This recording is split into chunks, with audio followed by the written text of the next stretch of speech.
welcome back to the channel. This video is all about how to enable HTML rendering in Markdown. By default, you can't render HTML in Markdown, you can only render Markdown code, but this video is all about how we can enable that and do it.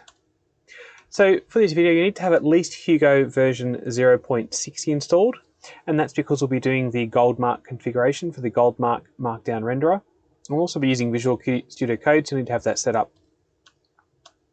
You'll be able to change Hugo configurations for Markdown, and that's in particular the goldmark Markdown renderer.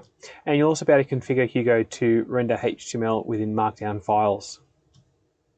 I'll have a link in the description below, and from there you can access the code to get started with this tutorial. There's a button to download the code as a zip file, or if you're more experienced, you can open with GitHub Desktop or clone the repository with a command line interface. Before we start, a quick message from this video sponsor. As a Skillshare teacher, I've partnered up with them to offer you a free 1-month trial using my links below.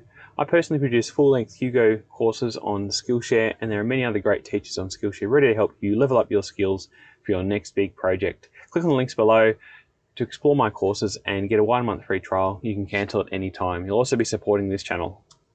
Before we get into Visual Studio Code, I left a link to the docs page for the configuration, and we're interested in the section on goldmark. Starting with Hugo version 0.6, they moved to the goldmark Markdown renderer. It's faster than the original Black Friday that they used, and it's also CoinMark compliant. Now, there's a bunch of configurations here that we're going to set. We're not really worried about many of them at all, except for the one which is for unsafe HTML and links. So it's currently set to false by default. We're going to have to change that. So what we'll do, we'll highlight everything in this block. We'll copy that. You'll notice it's for YAML. If you're using TOML or JSON, you'll have to copy the particular format. I'm using YAML in the example site that you can download with the link. So I've opened up the files that you can download with a link in the description. We'll head into the config.yaml, and then we'll go down to the bottom, and we'll make sure we've backspace so we're up against the left-hand side of the screen. That's really important, there's no indentation, and we'll paste that in. Now, we're not really worried about any of the extensions or parser sections, so we can delete those out. We'll leave them at the defaults, and we can get rid of the first and last for the renderer section.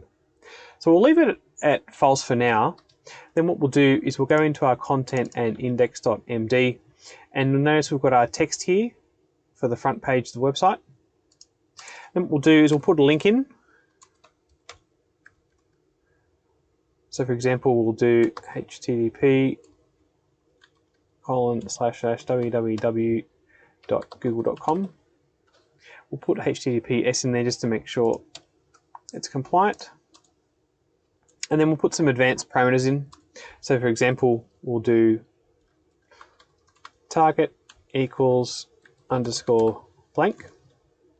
And then we'll put our link to Google.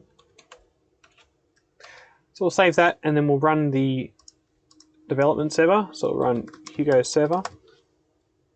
And then if you look at the end of this paragraph, you'll see the word Google, but there's no link. If we right click and inspect, you'll notice that the raw HTML has been omitted from before and after the word Google. Let's go back to the source.